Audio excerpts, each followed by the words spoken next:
Barbell Solitaire. Barbell Solitaire is a good way to describe my style of lifting or programming. It does have a lot of flaws and lots of quirks, and is definitely far from the best method of training. But using the sumo deadlift as an example, I will explain it further. It's very much like playing a game, a real-time strategy game, or RTS for short. Games I like to play or mention to help give you a reference point are Warcraft, Starcraft, Command and Conquer, Civilization, and Age of Empires. Things that are similar to these games that I really enjoy are Magic the Gathering, or a game I helped create with my best friend Thomas and Greg, Ark, and of course can't leave out tower defense style games like Dota and League of Legends, though I really do like mostly classic tower defense games.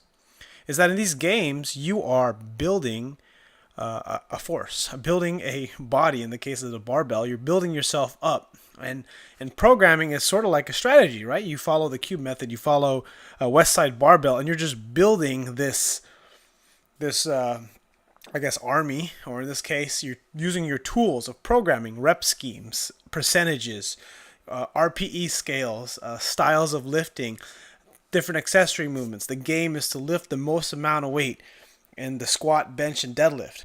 And in any game or any undertaking that is big and difficult and arduous and grueling, sometimes you get to a level in a game or a point in the game of Magic the Gathering, or maybe you get to a certain level in a video game where things are just a grind. And what I mean by grind is that you're just going to have to level up, And what I mean by that is you literally have to grind. You have to walk through RPG games like Final Fantasy, or old school like Chrono Trigger, or what was it, Dragon Warrior, right? Dragon Warrior in NES, if you guys remember that, is old school RPG. Is that you had to literally walk around and fight monsters just so you could level up, and it was so boring, but it was sort of fun at the same time.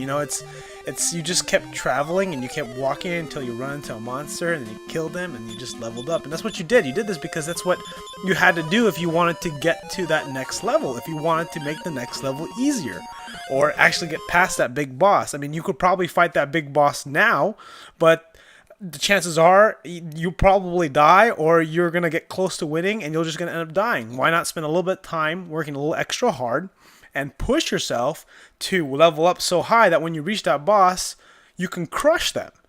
And that's what I love about barbell lifting. It's just like that.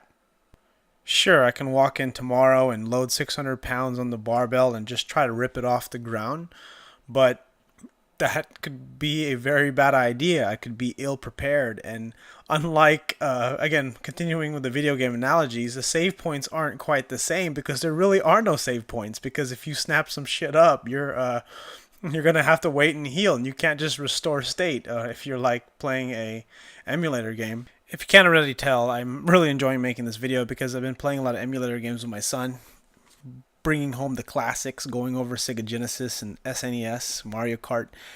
And my point of making this video and talking about is that the whole idea of preparing yourself to be as strong as you possibly can, set yourself up for the perfect day. And that's like dividing the boss. And it's a barbell, it's the video game, it's the game. And at the same time, you're making yourself stronger, and you're making yourself mentally strong. You're making yourself physically strong. And at the end of the day, you end up leaving with a stronger body, a stronger mind, and a stronger attitude. Though this is not always the case, because sometimes it's funny, like in video games, you're lifting weights and you're grinding through, and you're playing I used to play Call of Duty, and you just freaking try to kill folks right on FFA or whatever, right? And you just fight and kill people, and then you're on a streak and you just want to keep going. That's kind of like what a good day feels like, right? And then sometimes you hit a bad streak and you can't fucking win a game for the life of you, right? And it could be any game, right? And you just hit a bad patch, you can't win, and you don't stop playing until you win. And it's kind of funny because in barbell lifting, you kind of have the same idea sometimes. You just get so frustrated, it's like, fuck, I need to do something good today, and you just can't. The cards don't line up right, and you're just in a shitty mood. I had some friends recently get into playing Destiny. That just recently came out. And it's kind of fun, they said. They've been having a lot of fun with it, and I thought I want to join in, but I don't have a PS4. I wish I did, because I would join in, even though I suck at first-person shooters. But I heard they have this pretty cool co-op mode where you don't have to fight each other, because I just end up being with the most deaths in every game. So co-op mode sounds fun, and my son really likes playing co-op games, and that's kind of what we would do. One of the main reasons why I don't really like first-person shooters, I suck at them, but they're too real-time, they're too fast, and I can't keep up. Whereas with real-time strategy, you have to establish a build order and build yourself up and gather crystals and or magic, build a deck, and you kind of strategize the right play, and you kind of plan ahead, and then you let it come to fruition, and you get them right where you want to, just like in chess. But unlike chess, there's an element of randomness, there's an element of just a different kind of thinking, definitely a lot more randomness, a lot more entertainment, of course. That's a big factor, and that's what I get out of barbell lifting. I think about my program. I think about what I'm going to do for the day, or what should I do for the next 3 or 4 weeks. I think about kind of what's going to be the best strategy. I think about my strengths, weaknesses, flexibility issues, and just kind of tackling them one by one, deciding what should I focus on for this next 3, 4, 6, or maybe 12 weeks as I get stronger and get closer to the goal that I want to accomplish. And then if I get frustrated, I'll go online, I'll go look, I'll message somebody, or I'll look on forums, and I'll read. I'll find an article, and probably eventually get a coach, because I'm probably going to need a coach for the bench press, because it's fucking sucking so much shit right now. Anyways, those are just some thoughts. Hope you enjoyed the video. Leave a comment below. Click like if you haven't already, and thanks for watching. If you found this video interesting and you really like the content of this video, please subscribe to my channel. Share my video with someone you think that would enjoy my video games, especially old video games, and barbell lifting, strength training. Thanks for watching.